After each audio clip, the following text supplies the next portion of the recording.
There's a haze that circles around our most important moments. And I say haze because often the things that will be most meaningful in our lives, or that will best position us for future transformation or success, they don't accurately depict the value that they ultimately provide. In fact, a lot of the time we get the opposite impression. The answer is deceptively masked as the problem, the thing we are most inclined to run away from. It's often unclear to us that the pain we're experiencing will become the purpose. The loss will become the strength. We can't always see that losing the job will become our reason to find ourselves and the work that will be most meaningful. We don't always understand that losing someone that was a big part of our lives will ultimately create a little space that will bring about connection with others who will lift us up and make us better. We aren't always aware that falling short is incredibly powerful, because it's what most often prompts us to look in the mirror and ask that magical question, how can I be better?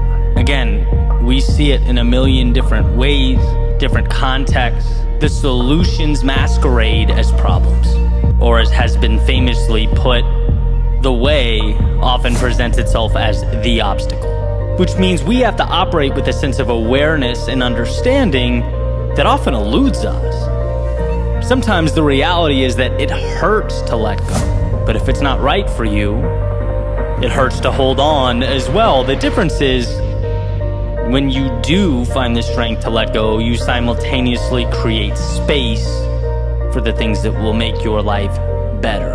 And I've noticed, as I've navigated this crazy place well into my 30s, that the discomfort I've experienced in the past, it rarely realizes my future as its benchmark, right? When I'm uncomfortable, it's because something has gone awry in the now.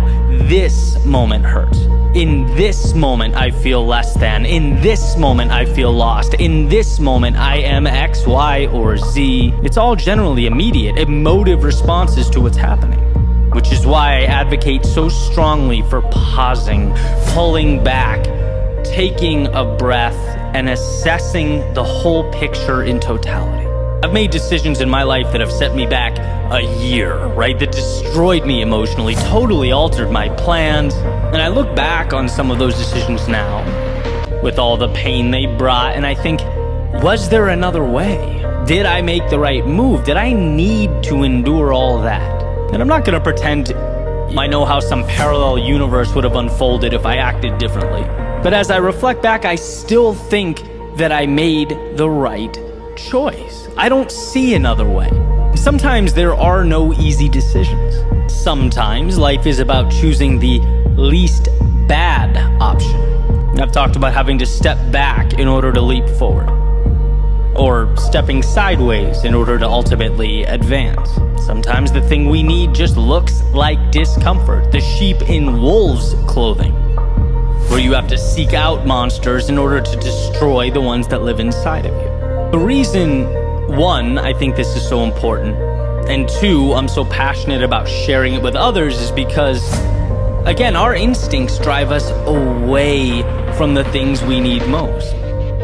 It's just how it is. Humans are more emotional than we are rational. And there have been plenty of times where just being reminded, Eddie, I get that this is challenging, but where do you most want to go? Eddie, you're playing defensive, which I'm sure minimizes problems now, but will never propel you forward with your career. Eddie, you're dragging your feet and calling it perfectionism. Could it in fact be fear? Right? I've had a lot of these little, and sometimes not so little, epiphanies over the course of the last decade. And when people ask me about speaking, which, being that I do it for a living, would make sense, right? Tips or insights, whatever it is, I'm being completely sincere when I say that I wish I had some formula I could propose, right? That would make you go from 0 to 60 in 3 months. But the truth is, the biggest bang for your buck is stepping right into the terror, the thing you're most inclined to run from. And that was it for me, right? Sheer terror, actually shaking. Nights where I stayed awake, reciting keynotes into hotel mirrors. Couldn't eat, And I'd wrap up, the event would be over, I'd just go back to the room and collapse in bed because I hadn't slept the night before, right? That's how it started. And the more times I didn't give myself a way out, the more I saw past the fear, put emotions aside, and reiterated to myself that underneath all that discomfort was value, the better I became. The less dramatic each speaking engagement became. And the terror evolved into excitement. Eddie, please get through this, eventually evolved into, Eddie, how can you make this speaking engagement more exciting, more fun, more captivating than the last one? Right? I recently spoke at the MGM Grand Arena, and it was one of the most incredible experiences of my life. And I'm sure you can imagine, not necessarily because of the event, but it prompted me to think back to all those times I wanted to say no so badly, with all my heart, with every fiber of my being, but didn't. It was just a proud feeling. Like you get those moments from time to time where everything becomes a single snapshot. It all makes sense. Right? Because there were times I truly didn't understand why I was moving forward. I just did. I just knew I'd burn the boats. There were no other options. And when you collect that W, you quickly remember. And so all this to emphasize the very important point that it may not be speaking at the MGM Grand Arena that's your North Star. Maybe it's something totally different. But I want to remind you that the road to wherever you most want to be is not perfectly paved and decorated with flowers. It won't always be sunny with clear blue skies. And to take it even further, the paths that are paved with flowers and clear blue skies are often the wrong ones. In a world of trade-offs, we know that the best things often require the greatest sacrifice.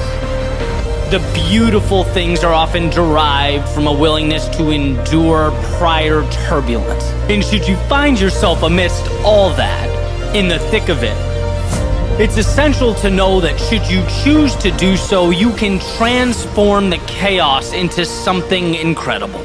Realistically, that pain of loss, we can't do anything about, right? Nature has made it so that we feel every sense of what's been taken away.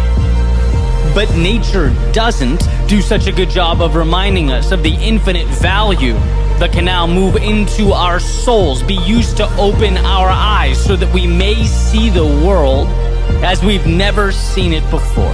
There is such power in the ability to view that fleeting emotion, the discomfort of now, in terms of what it will ultimately become. As the saying goes, the hardest thing and the right thing are often the same thing. Be your own judge, your own critic. Decide what best points you to that place amongst the stars you long to be. Just understand that the road won't be pain-free. And those who try to make it so miss out on a lot of the brilliance available to us. That haze that tries to conceal what's most important is only effective if we keep our eyes closed, if we aren't honest with ourselves. But if you know, one, what's most important, and two, are committed to one day arriving there, the short-term obstacles become a relatively small price to pay. Thank you. Leave a comment below.